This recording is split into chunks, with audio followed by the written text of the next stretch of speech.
Hello everyone, welcome to the Deep Dive. I'm Chris Pajak, joined today by Josh Williams. As always, for this one, we're going to be telling you everything that we've learned over the course of the Liverpool pre-season tour in America.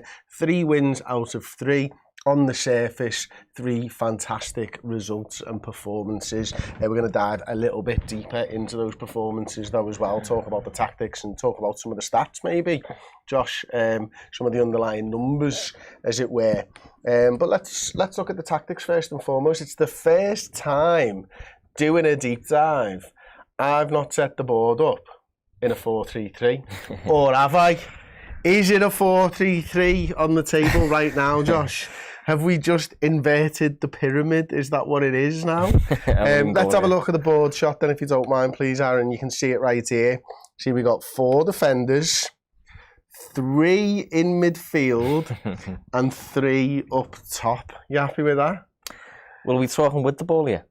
Yeah, let's talk with the ball. It's different without it, isn't it? It's very different without it, in phases sometimes. But yeah, I think one of the things we've definitely picked up on is every game has been unchanged, system-wise at least.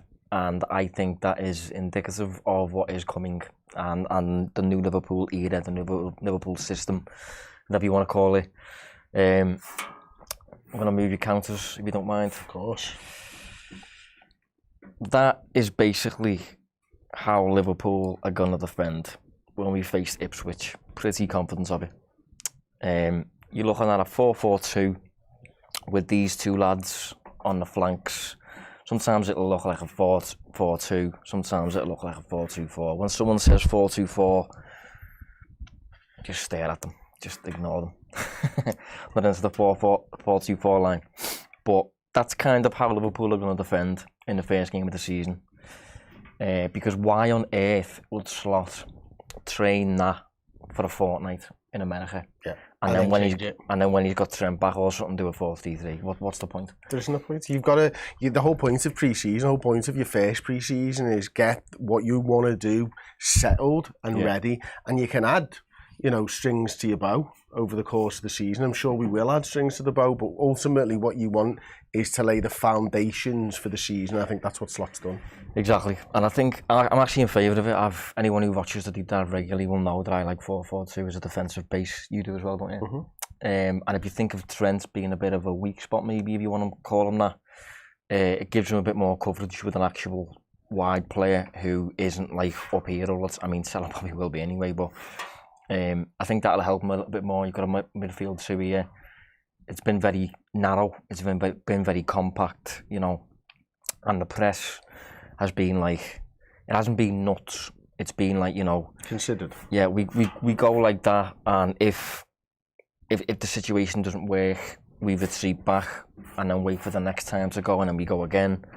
And it's very like, say, imagine there's opposition players here or whatever. It's kind of like, we do a little bit of pressure here when the ball's here, but when the ball comes to the flanks, that's when we go. That's when we can try and regain it. Because it's a bit safer to do so out here. You've got the touchline as like an additional player almost for the opposition to worry about. But yeah, defensively, I actually don't think I think we've faced a bit too many shots, but most of that's been through building from the back and getting to grips with that sort of thing. But defensively, 4-4-2. Absolutely. One of the things that I've noticed in how we press, and I am just going to go back to the sort of 4-3-3 formation for this, is obviously, let's say we've got the goalkeeper with the ball there. I think one of the things that we've done in the past is that person's been the first person to go. I think that's changed over the course of this pre-season. I think that person's dropped and these 2 have gone instead. And what that's, just as an interesting side that I picked up on during the Man United game, is you're essentially, if they go and the pass goes out here to somebody, for example, you compact and you go over. And Liverpool are still doing all of that. But you are, with your forward player, Bobby Firmino, a few years ago, cutting the field in 2. Yeah. There's less of that, I think, right now. I think there's more choice on them deciding which way they want to play, by this player just dropping off slightly and one of these going and cutting the field off that way round instead. One of the weaknesses I've found from Liverpool's sort of formation at the moment if I just sort of get these counters back into a sort of thing, is when the ball is over here, we have been very susceptible on the opposite flank, because I think we are getting a little bit too compact over to the left-hand side. I can think of 2 attempts that Rashford ended up getting, where Casemiro played one from here, straight out wide to Rashford. There was another long ball over to here. Which is a slight concern, don't get me wrong, because, you know, the same area of the field was being targeted, but I do think Mo's a lot more compact over to the sort of centre line, as it were, if you go down the field, than we've seen in previous years, where you may hold a bit more of a position, something like that. But I found that interesting anyway, and I do feel as well, Josh, and I don't know whether you've picked up on this, but there was times when it did drop in, and the thumbnail will show you the picture, where we were doing a little bit of that at times in the defensive shape, and it's very quick and easy to change that into a 4-4-2 with just one man, so it might be where you stop it. But I do feel that we're going to do a little bit of that as well. Well, the narrow stuff that you've just mentioned there, where we do all kind of shuffle towards one side, I am obviously in favour of that. I think that's what you need to do. I think that it's difficult to kind of to do that and not give away some space. Of course, you've got to. There's always a weakness somewhere, and I'm not saying it's a bad thing. I'm just saying I don't think Liverpool are very good at it at the moment. Yeah, and I think it's going to be more problematic against players like Rashford. You know, like Martinelli comes to mind. Those Saka on the opposite flank, maybe something like that. Those wide players who, and the centre halves as well. Hopefully, if they're under pressure, won't play that diagonal as well as we've seen them play against Rashford or anything like that. But that's going to be probably still some kind of weak point for Liverpool if you want the switch of play in the direction of Trent and Rashford or Martinelli or Doku or someone like that going right at Trent really quickly. And this is about the position of the midfield players, isn't it, and the forwards. You know, the one that I noticed the most was a Casemiro one coming from central, a quick pass in from the right back and a quick whip round the corner. That's really hard to stop regardless. But the positioning of these players, when they know their roles, I think it'll be a lot harder to do that. You're never going to be able to stop the right back or the right centre back playing a long ball. Yeah. Because it's just the way that football is. Without getting a man right on them and pressing really high up the field all game long, you're never going to be able to stop that. But you can stop the feeding it through quickly. Well, that's it. I think the bottom line is, watching Liverpool over the past 18 months, really, what you want to stop above all else is you want to stop getting cut through. Yeah. You want to stop getting cut open. I think we're all sick of it, really. Yeah. So if the opposition get around that by going long, so be it. You know, we'll deal with that in a different sort of way, but it's better than getting cut completely open. But your 4-2-3-1 that you mentioned is the kind of in possession shape, really, isn't it? Mm-hmm. So when Liverpool have the ball with the goalkeeper and they're building the game, we did do this last week. It's kind of like that when you're building the game, and probably go a little bit like that, maybe. So that again, that still looks 4-4-2. Just for anyone watching who maybe didn't catch up with the game or whatever, who are these 4 players? Well, it depends on the game, but in the most recent game, in fact, no, Szoboszlai was missing, weren't he? But I think that if we just go generally then, Salah, Carvalho's been here, Jota, Szoboszlai, let's say. Or Elliott in the last game. Or Elliott, yeah, or Elliott. I think when Szoboszlai played here, Elliott played there, and Jota was missing, wasn't he, or something like that? Game. Yeah, and then these 2 have been Endo, Gravenberch, Jones, Szoboszlai played there once. Morton, Bajcetic, yeah. Nioni has played there too. Exceptional as well, by the way. Yeah, but it looks like a 4-2-3-1 when, if we're building the game and we can't quite get through, this fella has license to kind of help out a little bit. Maybe he'll do a little bit of that, and he'll probably stay high. But then in them situations, it looks like you've got a bit of a 10. Then that's where the 4-2-3-1 comes in. 4-4-2, 4-2-3-1. That's literally the difference. There's nothing else to it. So yeah, but I think for the most part, and I think Jones might have actually said this, sometimes one person can go forward and sometimes it's somebody else. I remember him saying that. Is that what he also said, when he was talking about Elliot, he said it's our job to get the ball to him. Yeah. So, in an ideal world, these stay where they are, and they shouldn't be doing any of that really. The idea is these find solutions and get to a point where they can go and punch it through the lines and then you go then. But keeping the ball down here, really patient, slow, it'll feel like nothing's happening. And then as soon as the opening emerges and you go, you accelerate the game quickly. And I remember saying on a number of shows last season, Liverpool accelerate the game randomly. You can't really predict when it was going, and that made Liverpool hard to defend against. But it also made us a bit helter-skelter. And I think this season coming, the players are going to know we're going now. Whereas, so defensively, you should be a bit more like, where are we here? We know what we're doing here. You know what I mean? A bit more controlled, basically, rather than chaos, which might be a bit less entertaining, but also might not, considering some of the goals you've already scored pre-season. One of the things that I sort of noticed, and it comes back to this patience line that you've just sort of mentioned. I'm just going to bring the players back a little bit further for this instance, because I think when Liverpool are sort of building out from the back with the goalkeeper and stuff, we've seen a lot of, you know, that and then into there and then back and then there and then back and then there and then back and then there and then back, and it showcases a high level of patience, which is a good thing. We've also had problems with it. We'll talk about that in a minute.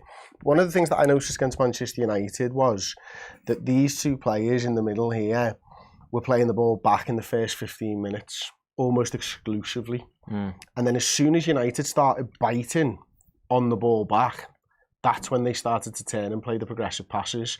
And I just wonder, because I've always thought this about Jurgen Klopp's side, and I've had this from Jurgen himself a few years ago when I interviewed him, is sometimes it's like a boxing match where you throw in a few things, you see how they're reacting, and then you go, right, okay, well, he's lifting his things, or he's banging on it, he's moving now, I've got the headshot, like, you know what I mean, or something like that.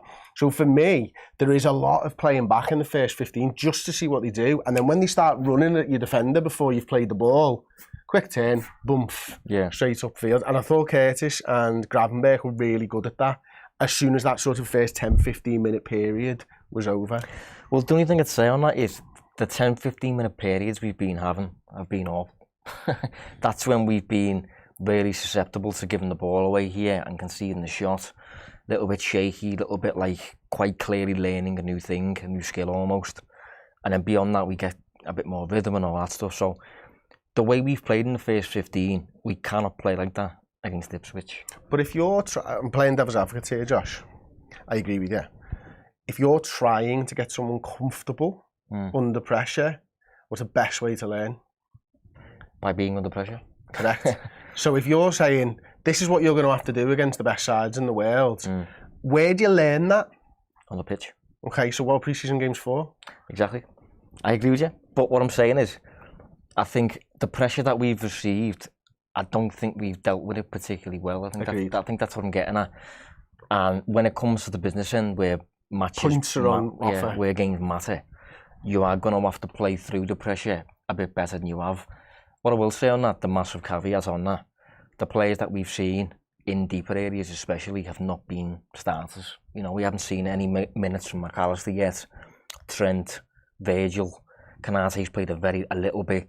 Robertson hasn't played any. Alisson, you know, so that's a huge caveat that, like, you know, when you've got better players on there, the better players are just more likely to stick the chest out and say, go on, press me, I'll be fine. So I'm intrigued to see it, but we'll only see it once before we face Ipswich, and that'll be against, is it Sevilla? Sevilla, and then there's the last Palmas game as well, straight after. Yeah. Which I believe is televised as well on LFC TV. It'll be a marathon for them all. It's just going to be two different sides, surely. Yeah, but it means watching two full games, one after the other. Yeah, I'm away. So am I. I won't be until later on in the week when I get time to sit down and doing it. So yeah, I think that's some really interesting stuff. Let's go to some sort of player-specific stuff then, Josh. I mean, I think Carvalho's been a really interesting test case this pre-season, right? He has, yeah. I think a lot of people have changed their minds from what I've seen on whether we should keep him or sell him. Out of interest, where are you? 25 million's enough. Okay. Are you actively wanting to sell? Or... I think Liverpool are doing a fantastic job of making it look like they don't want to keep him, but I'm not sure that Liverpool are going to turn down £20 to £25 million for your third or fourth choice left winger or your third or fourth choice 10. I agree. I think for me, he's still very much for sale. I know he scored twice, but I think you have to ask yourself, what if he hits the post with those two shots and it doesn't actually go in? Is your perception different? And I think with most people it would be. I think he's a good player. I've specifically liked his pressing. I think he wants to. You can see it. He wants to press. I think he's got that burst of acceleration over a short distance as well, so he can. And he's a bit of a snide as well. He'll put himself about. Yeah, he will do. Look at the comments on the screen. Nice. But yeah, he'll put himself about. He had a bit of a mini scrap. Did you see it with Ben White? Yeah, I saw that. It was interesting. One of the things I thought was interesting about him in the first game against Real Betis, he was very wide and struggling to really impact the game, wasn't he? Mm. But he almost got this license to get himself in and around the penalty box, and then I thought he was much better. And, you know, he'd drift inside a little bit more. And again, it's so hard to analyse pre-season games regardless. It's even harder when you don't know what the manager's telling them to do. Yeah. But it did feel like his role slightly changed over the course of the last two pre-season games more than the first one. And again, that might be he played the game completely wrong. I think he was told to hold the width. I think it was probably just fine-tuning it, yeah. Like, I think in the first game, for example, against Betis, first half especially, we were too much on the patience side to the extent where Jones would get the ball here and he'd have the opportunity to actually, like, we go. But he'd turn back and pass back because he'd be thinking patience.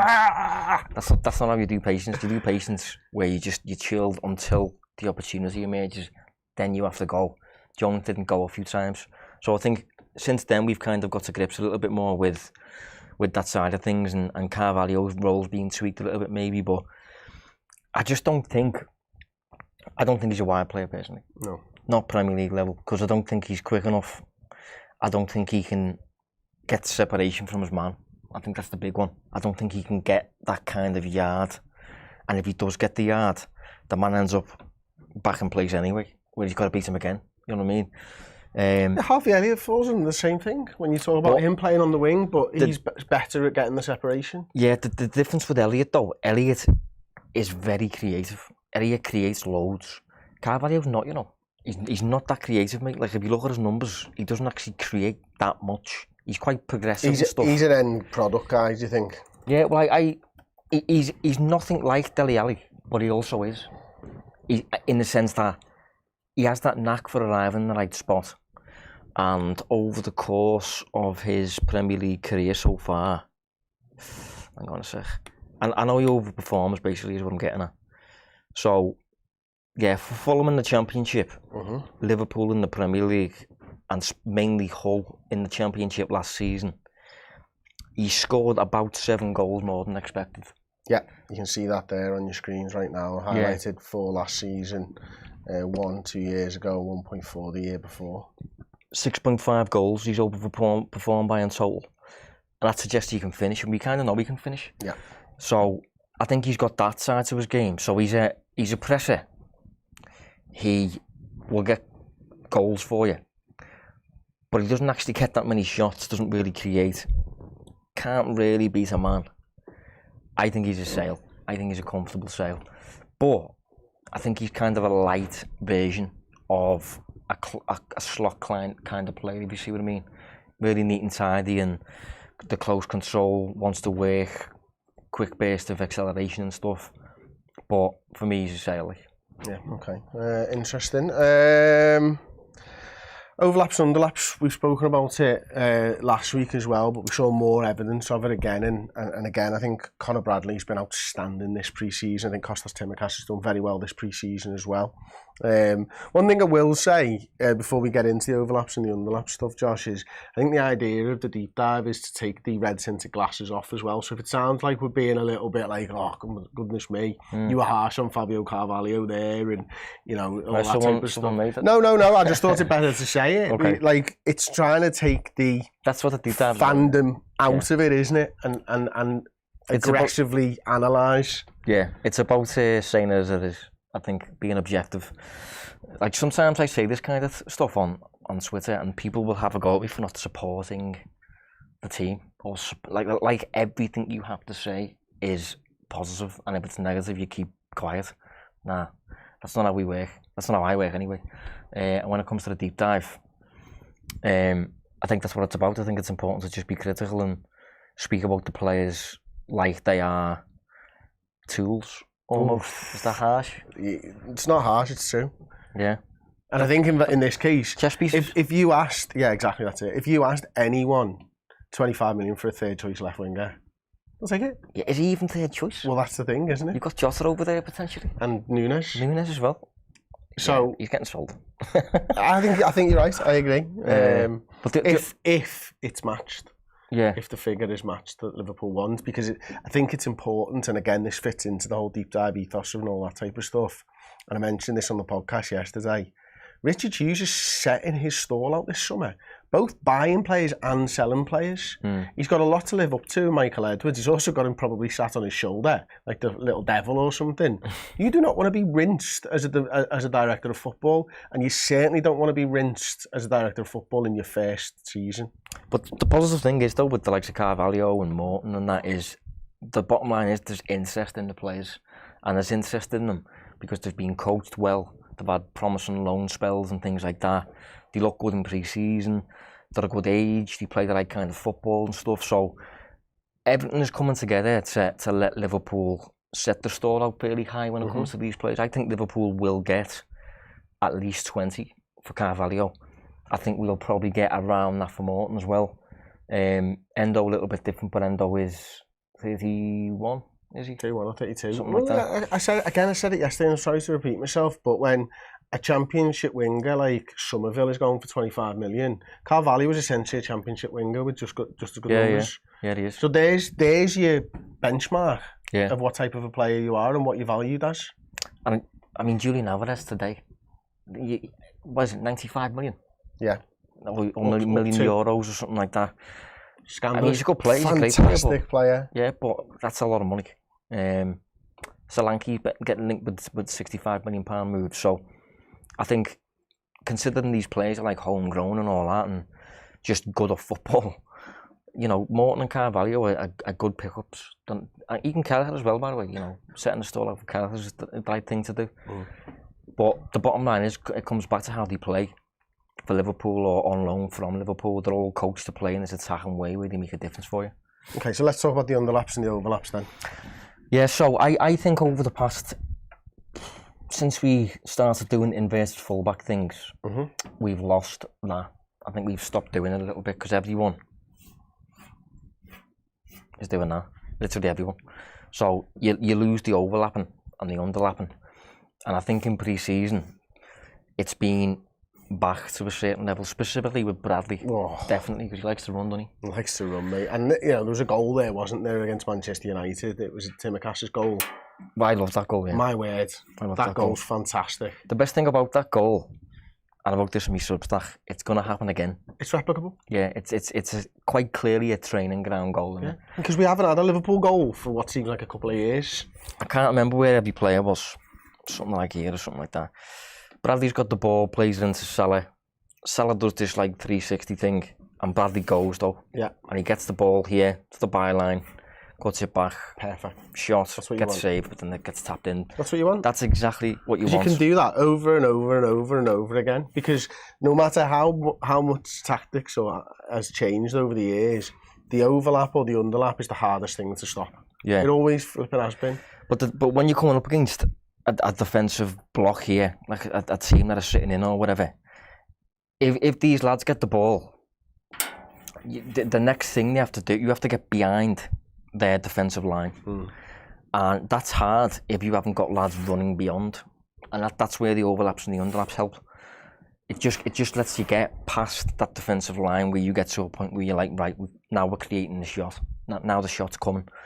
And with Liverpool losing that element, that dynamic for the past 12 months or so, we've still been all right in the final third, but it has been a bit more random, hasn't it? It's a bit more individual brilliance rather than team and system and all that type of stuff. And I think the thing that we've lost, although you know, great to see Trent moving in the middle, and it gave us stability. Ultimately, I think that move to the box midfield was about stability. Yeah. More than anything else. We curtailed Trent's best thing, and that was him being the fella who got the most assists from fullback ever, and in a constant race to arms with Andy Robertson almost. When you put this lad here and you go knock the ball into the box, he can do it about 150 different ways, and that's the beauty. And I hope Trent's there, but if Trent's not there, right, Conor Bradley's good enough to do it in the Premier League, regardless. But the beauty of that is, if Trent is injured, let's say, Bradley's good enough to do it.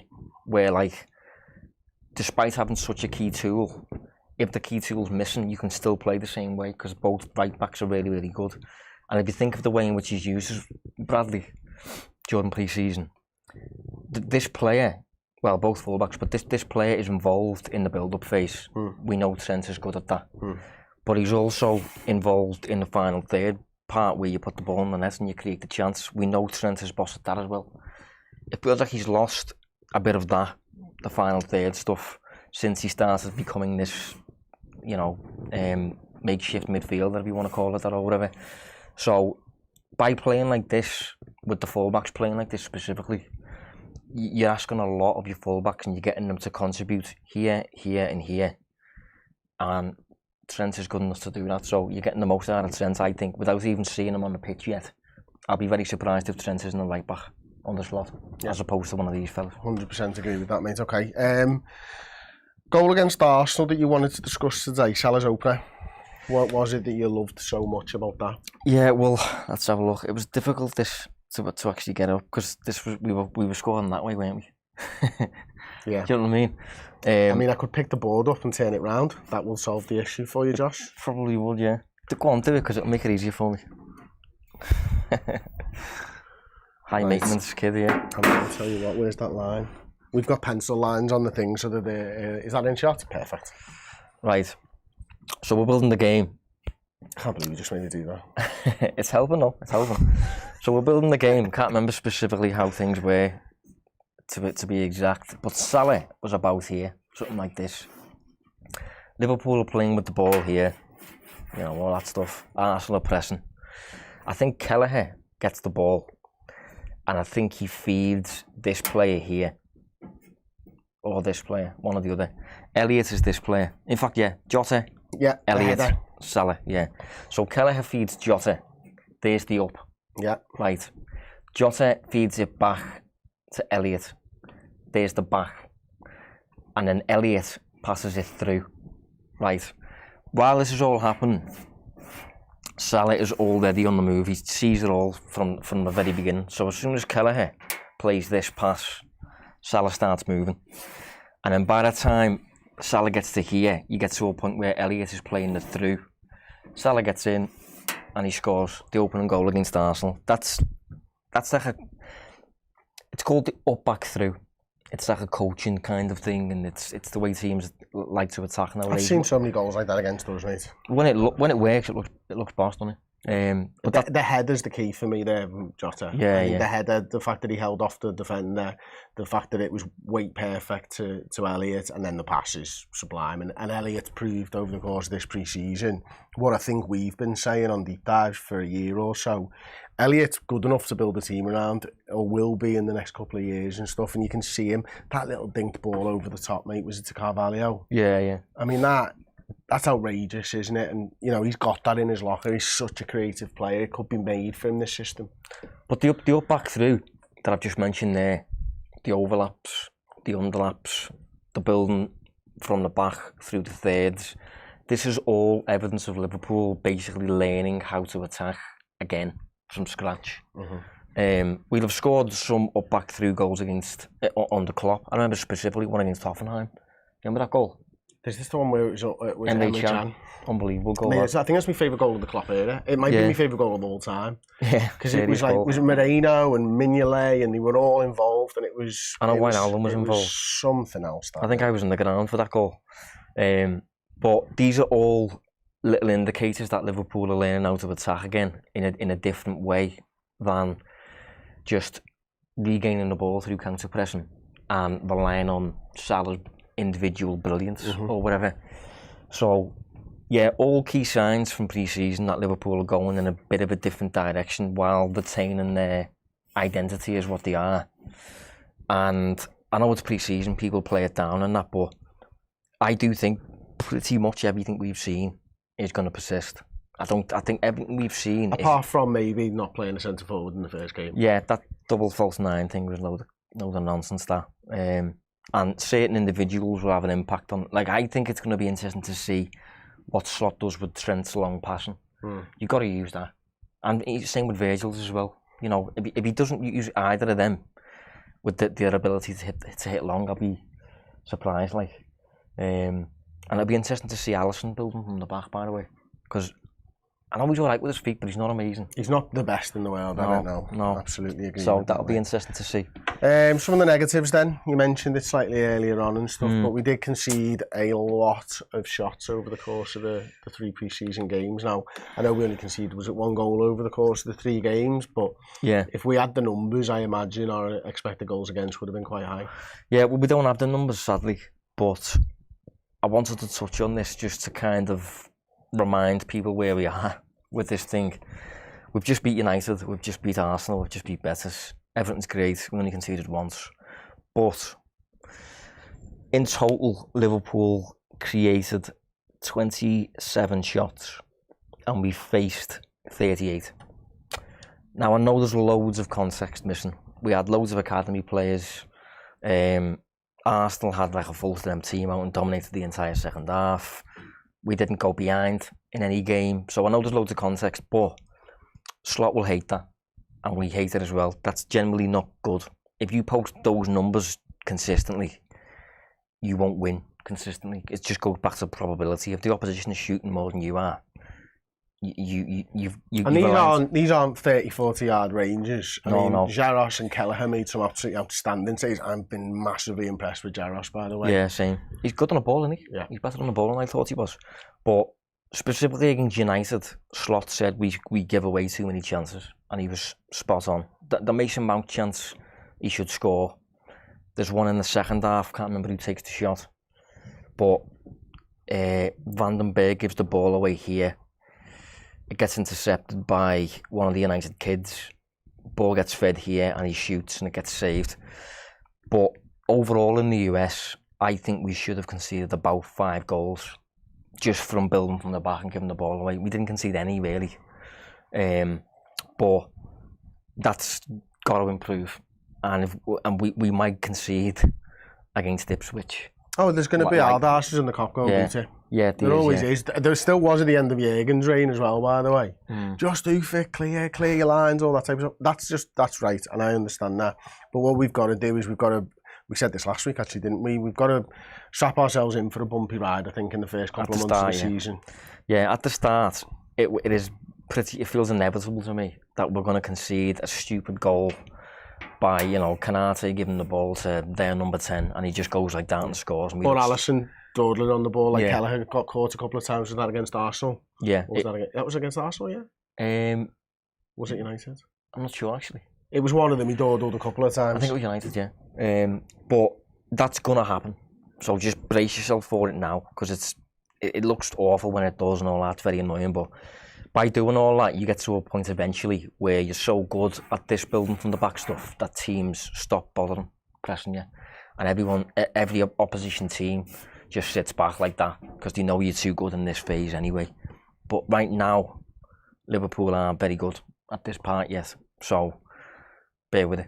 I had a theory that I'm going to ask you about before we wrap up for today's show, because I've bandied it around. I believe it's true, but I'll get your opinion as well. I think, we've talked about last week Polina not being an option for Liverpool in terms of the type of profile of 6 and all that type of stuff. I can now understand, after having watched that Arsenal game, why Arteta used Jorginho in the big games last season. Yeah. Because having a ball-playing 6 is much better than having a destroyer in the big games, because what are you trying to achieve? You're trying to dominate the ball. That is first and foremost what Arne Slot side wants to do. So how do you do that? You put a ball-playing 6 in. And I think everybody's kind of now understood that we're not going to be after a Paulinho and Ugarte type of a number 6. But it's clear to me that the teams that press really well, they're the teams that you need to get round, and therefore you need better passes. Exactly, yeah. You know when you're facing an Arsenal or a City that they are going to come high and press you high. That's an opportunity if you're Liverpool, if we can build around them. You know, you've got Salah, Nunes and all that running in behind the opposite way if you get through them. So that's goals. So you need to be good enough at the building the game part. Liverpool aren't yet, so one of the reasons we aren't is because we don't really have kind of like a master, like a conductor. And I've said a few times this week actually, I can now see Liverpool getting a peak Jorginho in. Obviously it's too late now, but someone like that who looks a bit lightweight, not that much of a ball winner, but natural when it comes to his feel for the ball and that. So I think Liverpool will add one of them now. I think we've kind of seen that news today, haven't we? Yeah, well, Ornstein said it was shrouded in secrecy for some reason. I can't quite work out what type of a game Liverpool are playing there, where they'd say almost that somebody is they've identified a player who's not from the Premier League, but not give the name out. I know, yeah. But yeah, I wouldn't be surprised, Josh, if it was somebody like Martin Zubimendi. Yeah, well, I've had a look at him today, and he certainly looks like the type of midfielder. I mean, to be honest, you're already ticking boxes just by getting in a midfielder who's Spanish. Yeah. To be honest, every Spanish midfielder just gets it, mate. They just know it. They just know this sort of game. But you know, on top of that, he does play good football. He receives the ball very well. Progressive, doesn't give it away much. I think he's 25. Yeah, he's 25. Yeah, so I wouldn't be surprised at all if it was Zubimendi. Some others getting linked, you know, like Varela for Porto and players like that. But I think it's the right move, though. Yeah, absolutely. Okay, well, there you go. That has been the deep dive. Thank you to everybody who's watched along with us. I've been Chris Pajak. That's been Josh Williams. You've been fantastic, and we'll see you on the next one. So.